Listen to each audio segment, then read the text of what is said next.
So in 1969, there was a customer who came to a restaurant and he ate the fish head and he felt that it tasted like muthu. Muthu is like a pearl. Muthu pola irundhathu. From then on, my father picked up the name.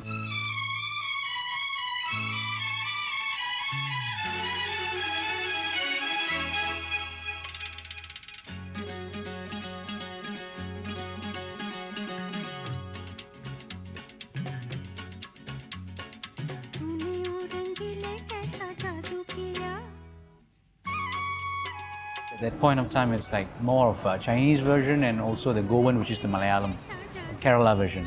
So the South Indian version is more tamarind based and rich in spices. The South Indian version is slightly spicier than the other versions. It really clicked among the locals.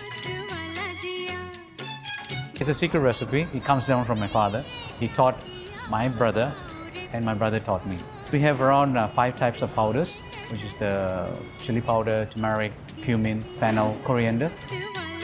Other than the fish head, we have masala chicken, chicken chukka, barwal, lamb chops, lamb brack ananas, masala prawns, tandoori chicken. All these are our signature dishes. We serve the rice in like the Indian way of serving. Customers like that, tourists like that. So they want that feel, eating like an Indian cuisine. So we serve the rice on the banana leaf and we place 2 vegetables. My father always says that even though when you go expand, become more well off or anything, don't forget your roots. You know, it was a very surprise for us because we didn't know that the Michelin have conducted a kind of survey or they came for an inspection.